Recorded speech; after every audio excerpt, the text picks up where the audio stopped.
नमस्कार मित्रों, स्वागतम। आज हम नवरात्रि में पहली पूजी जाने वाली देवी शैलपुत्री के बारे में चर्चा करेंगे। माँ शैलपुत्री की पूजा नवरात्रि के प्रथम दिन की जाती है।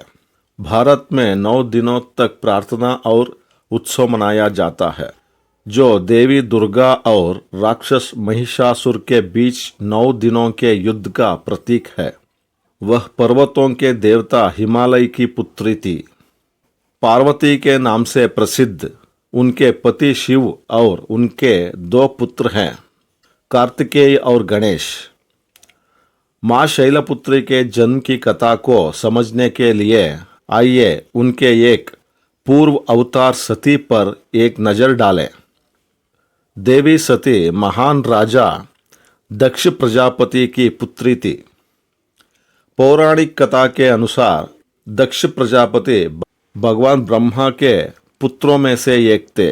दक्ष नहीं चाहते थे कि उनकी पुत्री सती का विवाह शिव से हो, क्योंकि वो शिव को एक पतित तपस्वी मानते थे जो किसी कुलीन परिवार की कन्या से विवाह करने के योग्य नहीं थे। हालांकि सती ने अपने पिता की आज्ञा का उल्लंघन करते हुए शिव से विवाह कर लिया। विवाह के बाद वह अपने पति के साथ भगवान शिव के निवास कैलाश पर्वत पर चली गई। एक बार राजा दक्ष ने एक विशाल यज्ञ का आयोजन किया और सभी देवताओं को उसमें सम्मिलित होने के लिए आमंत्रित किया। वे शिव से घृणा करते थे और उन्होंने सती और शिव को इस यज्ञ में आमंत्रित नहीं किया। जब सती को अपने पिता द्वारा आयोजित इस विशाल यज्ञ के बारे में पता चला तो वो घर जाकर उसमें सम्मिलित होने के लिए उत्सुक हो गई। शिव ने सती को यज्ञ में जाने से मना कर दिया।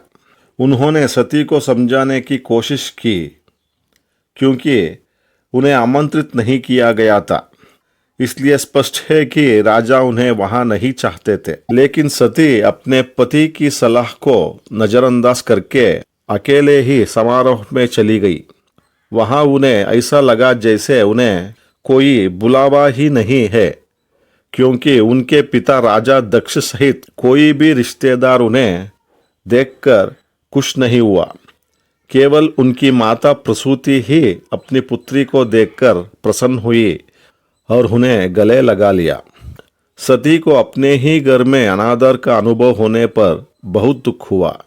दक्ष ने उनके सामने और सभी अतिथियों की उपस्थिति में शिव का अपमान भी किया। सती के लिए यह असहनीय था।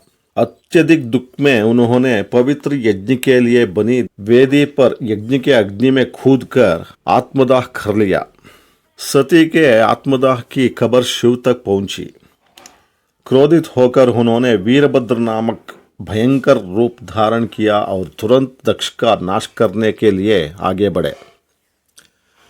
उन्होंने दक्ष का सिर काट दिया और पवित्र यज्ञ के लिए तैयार किए गए पूरे यज्ञ मंडप को नष्ट कर दिया। तब शिव ने अपनी पत्नी का आधा जला हुआ शव उठाया, क्योंकि वे मृत्यु के बाद भी उससे अलग नहीं हो सकते थे। जैसे ही शिव शव को अपने साथ ले गए, शरीर के अंग विभिन्न स्थानों पर गिरे। ये स्थान बाद में शक्तिपीठ कहलाए। बाद में भगवान विष्णु के हस्तक्षेप से राजा दक्ष को क्षमा कर दिया गया और उनके धड़ पर एक मेढ़े का सिर जोड़कर उन्हें जीवदान दिया गया। वे सभी देवताओं की उपस्थिति में अपना यज्ञ पूर्ण कर पाए। अगले जन्म में देवी सती ने पर्वतों के देवता हिमालय की पुत्री के रूप में जन्म लिया और उनका नाम शैलपुत्री रखा गया। इस अवतार में उनके अन्य नाम पार्वती और हेमावती थे। इस जन्म में उनका विवाह भगवान शिव से हुआ। उन्होंने सभी प्रमुख देवताओं को पराजित किया और उन्हें शक्ति का अवतार माना जाता है। माँ शैलपुत्री नवदुर्गाओं में सबसे प्रमुख देवी है।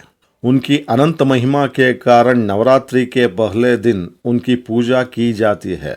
वे नंदी नामक बैल पर सवार है और उनके एक हाथ में त्रिशूल और दूसरे हाथ में कमल है। अगले वीडियो में हम देवी ब्रह्मचारिणी के बारे में चर्चा करेंगे। वीडियो कैसा लगा कमेंट करके ज़रूर बताइए। अच्छा लगा तो लाइक करिए, शेयर करिए, चैनल को सब्सक्राइब करिए। धन्यवाद।